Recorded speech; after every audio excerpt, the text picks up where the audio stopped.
Hey, what's going on, everybody? My name is DeMichael Holmes, aka D Mike the Creator, and I'm here in Auburn, Alabama. Today I will be starting my series called Soul Series. And what this series is going to be about, it's going to be about what brings a specific city soul. And this city here is my hometown, Auburn, Alabama. Born and raised from here. A lot of renovations been going throughout the years here, and I want to talk to the people here of the city and kind of go around and ask people what gives Auburn, Alabama soul to them, and really just having a conversation to give a lot of people more insight of the city of Auburn, Alabama. Now, when most people think about Auburn, Alabama, they think about the university, Sanford Hall, Toomer's Corner, the magnolia trees we roll on Saturdays after a win, the fancy restaurant. Now, me, I think about the projects, the daycare I grew up going to, the trailer park. Now, I'm not saying I was in the streets. I'm not saying that at all. All I'm saying is this is where it started for me at. So I decided to go back where it started in the beginning. Start this series, Soul Series, and ask the people of the community what is soul to them and what gives Auburn, Alabama soul. How have changes in the nearby area been affecting them on an individual basis or a business basis? And how can we come together as a community and uplift each other and all the obstacles in our path? You know, the answers I got, they were very profound. I came in 1968. To me, soul means that you're black, you like soul food, collard green, cornbread, fried chicken. Yeah, okay. And I said soul means hospitality, friendly. Don't meet a stranger. You can help. You give them a helping hand. And that's the definition of soul, what you do for others.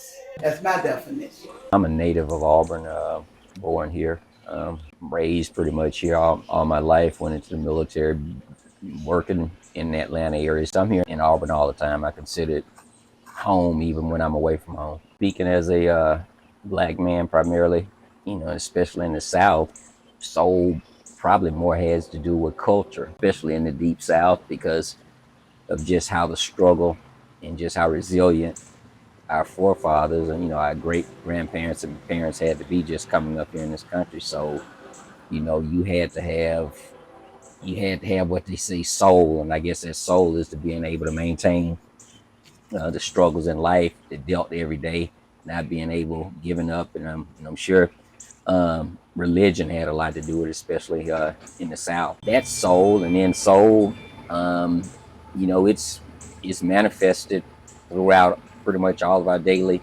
lives. Whether it's work, whether it's play, and music, arts, definitely. So soul is culture. Really, it is. That's the word today. Everybody uses culture. I mean, but if you break it down, it's soul.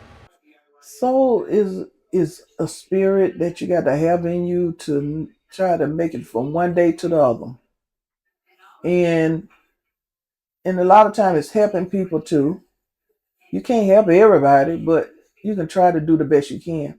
And smiling and being nice and saying thank you and doing the right thing towards people. That's what soul is to me. And we just in a community together. See, I moved away, but I moved back on the west side in my home house where my daddy built. So I feel comfortable in this house. And I praise to anybody who they can get something real big or nice. I'm not no jealous hearted person. And I'm proud of people that do well and do everything what they can do. But I'm just a plain old Linda. And ain't no big eyes and T's with me. And so I know we got to progress to just do what we can to try to live and survive. And now with my age, what I am, 73, and I'm thankful to live that long. Because my mother she had Lou Gehrig disease. She didn't live to about 63. And so I think all the kids live over my mom age. It's been 32 years My definition of soul would be people helping people. We need to stop the hate. We can't deal with hate. There's no place for hate in God's world. You know, God wouldn't hate, so why should we? It's not too much hate in the world because it is kind of not as bad as it was when I was coming up, living in Selma, the hate. But it's still here. It's still in people, and we, the older generation, need to teach the younger generation, and no place for it. Why we gonna hurt each other when we ain't did nothing to each other? Stuff happened in our past. We can't go back and make it right without doing something crazy, hurting somebody. So let it go. Forgive them and forget. So let me ask you, what is soul to you? From Eloise, Rush, Linda, Calvin, Stevie, a lot of them talked about how faith, culture, with a little bit of history brought soul to them and what the meaning of soul or essence of soul was to them. Now, the reason why I chose and selected the elders is because in order to know where we're going, we have to know where we started from in the beginning. A wise man, one of my good friends who I talked to, and he told me about this quote here. He brought up that our elders, they can be able to reach the top shelf, while the younger generation, they don't really know how to get there. They create their own way, which is okay. But in order to have a sturdy, solid foundation, we must lean upon our elders, while elders must take a knee, and the younger generation climb on top of the backs of the elders that's taken that knee to get to that top shelf. Essentially, what I'm saying here is that we got to do it together. It takes all of us, from the younger generation, the middle, and the older generation, to be able to keep striving to do greater things and surpass the limitations that might be in front of us or challenges. There's going to be a lot of changes. Change is inevitable. How do you deal with change? It's gotten a lot better since I've been here because I can remember I had a little cousin came up to play baseball. He quit because the coach, he said they treated him so much different from the way they treat the white kids. So it changed because right now you see the players, they all getting along like family. Nobody, pointing fingers. Well, he getting more playing time than me. It's not like that now. And so I think it's heading in the right direction. On one hand, I find people could be nice to people, and mean. I had a couple of experiences with white people, and I'm not trying to be racist, but there's some times that I needed help. Nobody black would help me, and they live around me. They see me broke down, they pass by. The white people pull over. Oh, can we call somebody? Can we help? Can we take you somewhere? So it's not as bad as people say it is, but there's a few of us that really need to change. We really need to change. It's a true story, and I ain't nothing even set up here trying to make like, oh, all white people bad because they're not. My best friend is a white guy. Whatever I need, I call him. Eric, hey, I got something going on. I need some help. He come and do it. No charge. All my black friends that I had before I got sick, they ghost me. And they don't call. But when I was healthy and everything, we was all right. But hey, you broke down now. We can't get in there you, so we don't need you. It make me feel some type of way sometimes, but you know it. God ain't sleep. So you do me, somebody gonna do you.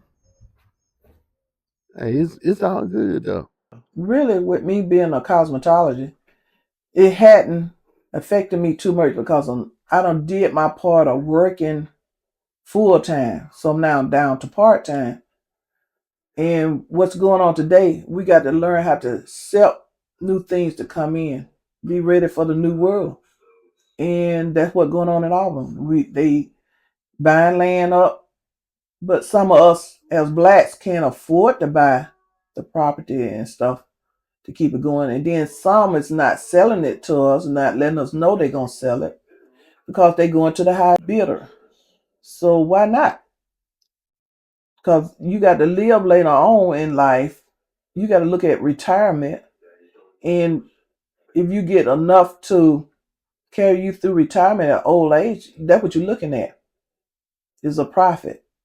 And you got to, it's a no win and no lose situation. And when you around here building up in Auburn, it's just as expensive. Auburn is very expensive. The houses are expensive, and some people can't afford it. I think it's the wages, what they paying people for working on the jobs, and not enough to accommodate for people to pay for their houses and stuff. And looking at me, or if I have an extra house or something like that, I can't. Business is business. I can't just take my place down to a lower price to accommodate, because I feel sorry for them that they don't have nowhere to stay. But got myself in a hole trying to take care of the next neighbor. So I got to do what I got to do in order to survive. And then a lot of us as blacks, we want to look at somebody else to take care of you instead of you going out there and trying to get 2 or 3 jobs like I did when I'm coming up. Nobody helped me. All nothing was nothing was given to me. Everything was earned. I went to school. I worked 2 or 3 jobs. I didn't. One thing, thank God, I didn't ask nobody for nothing. They thought you have something because you don't ask them for nothing. But I don't think that was a good situation for me to get out and ask people to borrow money to pay this and that. I just felt like I just do it on my own. They don't know if I had something or didn't have something. They thinking you have something because you don't ask. And that's including family. Family think that if you don't ask them for anything and you doing it on your own, they say, oh, you got it. You know what I mean? But it's not like that. But I thank God that I work hard and I'm making a living, and I'm still working now because I got to pay my tithes and offering for church. So, and I got to pay some other little bills. So I got to do a little part-time something. I can't just turn it loose. I thank God for me to be able to do that now at my age, what I am. Well, this is 3 generation, starting with my father, Belton Day. He was a brick mason. Then my mother with Vines Grocery, Willie Mae Vines Day. She established in 1960, 1977. Eddie Lewis Day, that's oldest son. That was my brother. He had a Day's Home Improvement in Accokeek, Maryland. Cecil, he was the first recycler on Bragg Avenue. And not the city that did that. It was him, my brother Cecil. And my sister Mary, J. Day Wilson, she owned Mary's Boutique in Syracuse, New York. My husband, Willie Saxton, local construction. He was licensed here in Auburn on Fraser Street. And then myself, Days Hair Salon, owner, stylist, established November 1st, 1999. But I also was at GL&S before then. My nephew, Kenneth, he from Syracuse. He just passed 1989 to present, to this year. Then I have a niece, Tammy. She's in Syracuse. She's so crafty. Tammy Martin Davis. Auburn has changed in being away, but not really being away. It's different, and I think by me personally being in Atlanta, and when I went to Atlanta, it was like in the late '90s, and I saw gentrification. I actually worked with gentrification because I was there at the housing authority, and that's basically where you used to have public housing throughout the country with these big brick mortar buildings. When Clinton was president, they passed the bill Hope 6. So basically what they did was they eliminated all the old brick buildings, basically public housing, getting people out of public housing, which was good in a way. And the concept was to give them vouchers and mix them in, not only with public housing recipients, but regular people. So, make a long story short, I saw that happen in Atlanta, and I can look back to the late '90s, and I look back today, and in a way, it was good because you wanna get people out, you want them to mix, you want them to grow. But then I saw what it did to the community because, first of all, home prices just escalated, and you had people that have been in those homes for 30, 40 years, and then all of a sudden they getting these high tax property bills. Right. They couldn't afford them. You know what happens. Well, you might not know. You probably do know the game. What happens is people can't afford. Next thing you know, these investors come in, they buy the property. Next thing you know, they're selling it. You got condos and all of this coming into the community, but it just takes away the soul, is what I'm saying, because you don't have those same neighbors that I can reflect to that I've seen here, Slaughter Street over the years, or even on Borkin in this area. You don't see that anymore, and it really does. It changes the community, and that's my only, I would say, negative. There's nothing wrong with change. I tell people all the time, especially in Auburn. I've seen it. Auburn is not that little town anymore. It's growing, and so you got to expect change, but then you also don't want the powers to be who are making these decisions without any input or very little input from the citizens. They don't live in these communities here. They're just here for the dollar, and you just see the change coming, and you lose the essence, and what I'm saying, of the soul. And what I'm saying about the soul, I realize times have changed, but you used to get together and we'd have baseball games over at Drake, or football games just any other neighborhoods, and you just don't have that anymore.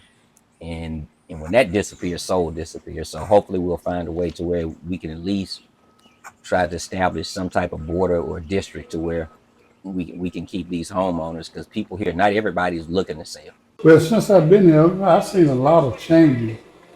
But people, they haven't did too much changes. The food structure and things. Auburn got several big, nice buildings, but people, they don't, not interested. They disrespect the building, the property and all. They hang out on the corner, do everything except what's right. Well, they walk the street drinking beer. They stand on the corner. They stay at dope. They sell dope, and they talk loud, and they fuss and cuss. They kill. They disrespect. Kill. No self-esteem. Because if you love yourself, I'm going to sell him some drugs, and I know it's going to hurt him. But it's going to prosper me in my pocket and make me big. A man gain the world. Right. And lose his whole soul. What have he gained? Nothing. And then some say, if it ain't no heaven, and what am I praying to God for? He said, believe. So if you don't believe nothing, you believe that God died on the cross and he can save you, you gotta have something that you believe in to make you do right. And if you don't believe in right, you're gonna do wrong. You got two, you can't stand between two opinions, right and wrong. How can you be wrong and right at the same time? You can't. And back in the olden days, you look how God fed the multitudes. And so, and the birds fly around. He clothed the grass. He said, how much more would he do for us? When we come into the knowledge that the Father is rich and he has everything that we need, we don't have no reason to fear or to stand on the corner and sell dope or be disrespected. We gotta take back what the devil trying to steal from us, and that's our young generation. Take them back. God said in everything, pray. And we can't change them, but God can change.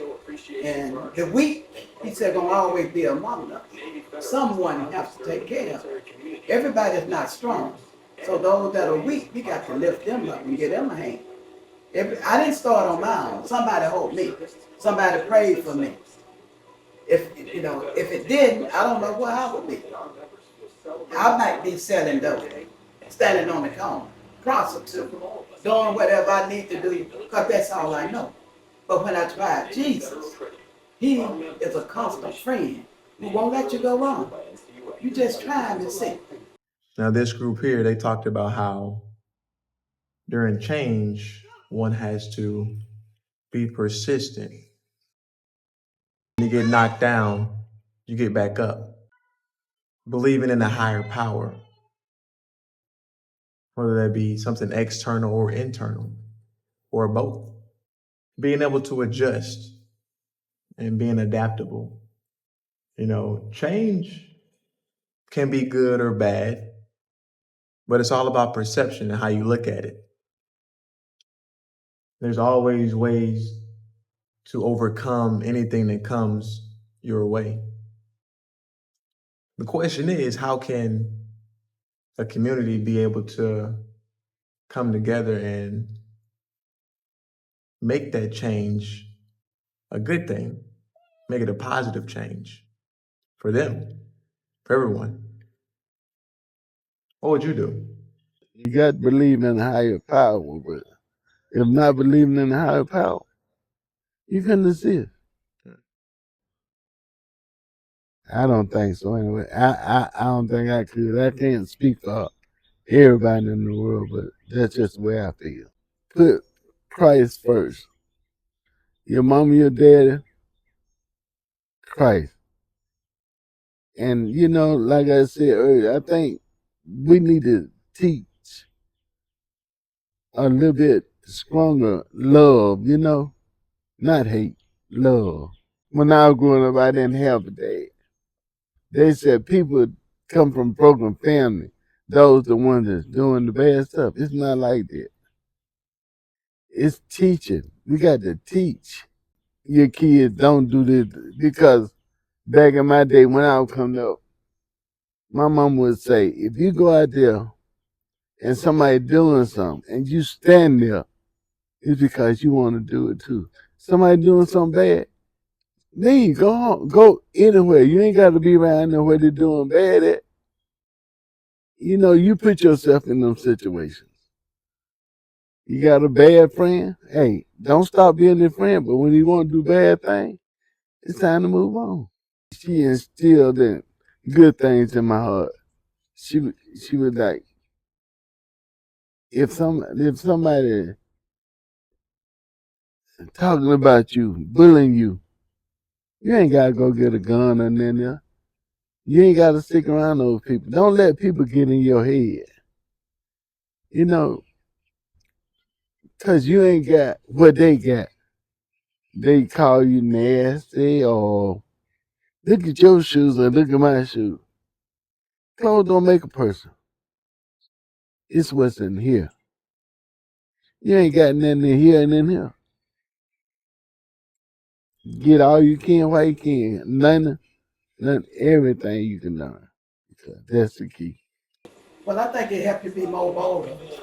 You grow up in tough times, so therefore you pretty much don't have any fear. You just speak your truth.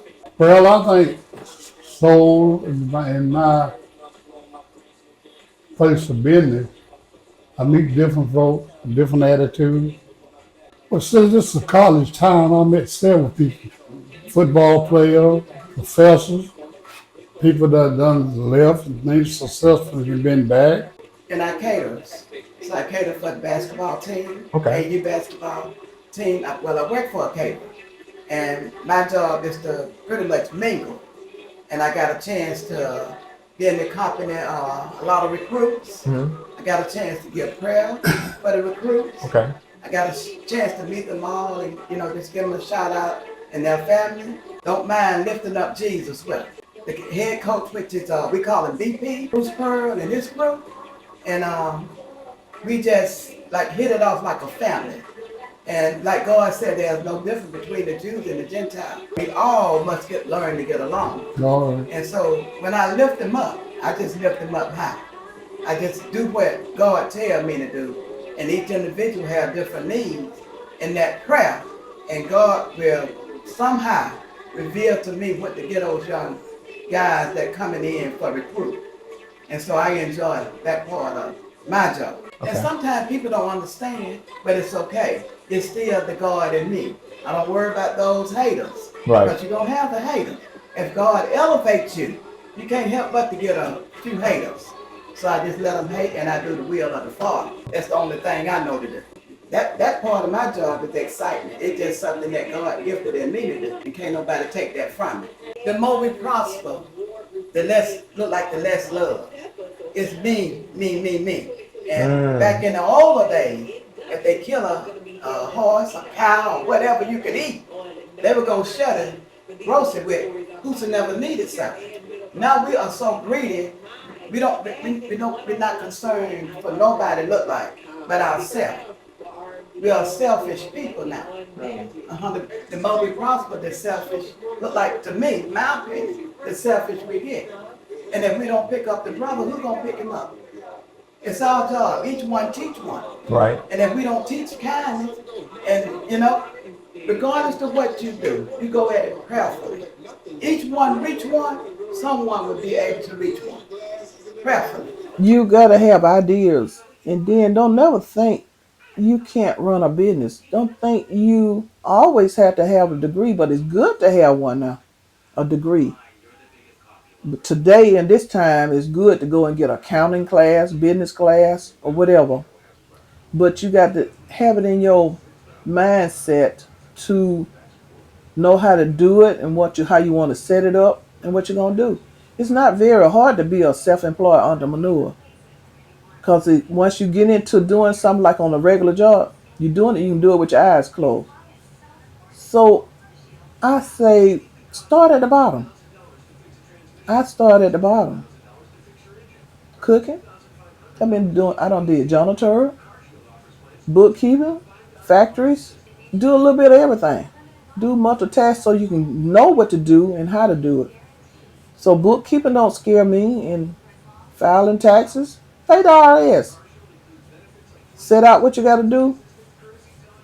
Looking at somebody to just give you something and you just live off of that way. Just set up your business, pay your taxes, do your things on time, and be doing it on time. Don't procrastinate and put it off, because you're going to be paying some late fees and all that other stuff, because that would come with the business. You got to get your license here in the city of Auburn before February the 15th. Get your taxes ready before then, so you can get it all, had it said and done. Get you a good accountant. And then you want a retail sale, get license for retail sales. It's a state license, and you got to have that. You want the sell product, you can get tax exempt license. It's a lot of little things that you can get, and then you just keep doing it over and over, and then it's nothing to it. But people, everybody's gifted with something, got a purpose. Everybody got something they like to do. Turn around and make it work for you. And that is not too hard. But you going around here looking for somebody to say, hey, give me this, give me that, it ain't gonna work. And now I'm not gonna spoil you. Now I help some needies. I do. If you ain't got but $1, get somebody something. You be blessed. Once you do get up on your feet and start doing something, they probably think I'm rich. I don't. I'm rich with the Lord. I'm gonna try to make a living for myself. I'm not gonna let nobody pull me down because hey, you do this, and you Lumno, you got this. I got the Lord, but they don't see it. But when you go through falling down on the ground and can't get up, and you get up, and God said, now you went down one time. Now it's up to you if you want to fall back down again. So you got to think yourself more to keep on going, keep on doing, and then things are really iron out for you a little bit, but you still always got to work and do something. Keep from falling back down. We can learn different things just being at home, how to do things, you can save money too. I can weed eat, I can cut grass, I can pressure wash. You don't never set yourself to a limit that you just at a certain limit that you can't do that. We can do anything we want to if I put our mind to it. And everything what you're doing, you earn it. Ain't nothing been given to you. And some people want things to be given to them, and they want to take. But when people take things, nothing never go good. Nothing. I ain't wishing nothing bad on nobody, but it don't go good when you take things from people, and you try to, cause God look up high. You can't live like that.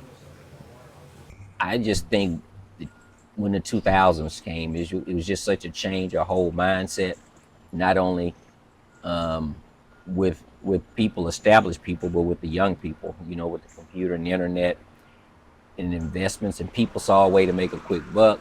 Mm. And you see this mass gentrification, in the bigger cities, and it just finally made its way here, and we're seeing the effects of it now.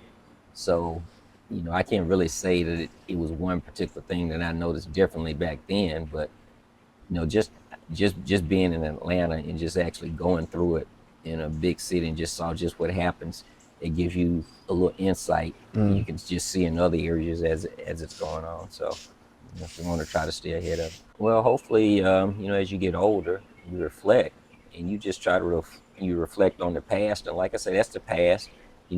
That's why they call it the past. But you can take ingredients from the past, mix them with the present, and bake that promising cake that comes out in the future. It's gentrification is here, but you want it to work for everybody. You understand what I'm saying? So hopefully some young people will see this. I mean, I'm not an expert in one specific thing, but I know a lot. Broad person, and I'm willing to work with anybody, any opportunity. We can come together and try to find ways to solve this. But yeah, it's going to take young people. It's definitely going to take young people, and they're smart young people. I'm here, I'm in the suites, but I'm in the streets too, and people in the streets, they got good heads. I mean, it's just getting the right getting the right group of people, or the right person to get them, to get in line. But just see the big picture. In other words, that's it. See the big picture. It's the toughest job, and it was said a long time ago, and it just is. It's the toughest job is being a black man. It's the toughest job in America, straight up. So it's not easy. These young people, life is a whole lot different growing up in 2025 versus being a teenager in the 70s or the 80s, even in the 2000s. Just things are changing. So, but and women, we gotta keep women involved, because they'll lead us. Believe it or not, they will. But yeah, it's nothing like a strong black powerful woman. Always gonna be at the top. Always. Now, ask yourself that question. What is soul to you? What gives your city soul? What kind of changes have you seen within your community, whether it be for the good or the not so good? What can you do and make those changes a positive for you and the ones around you? How will you let those changes affect you and your community?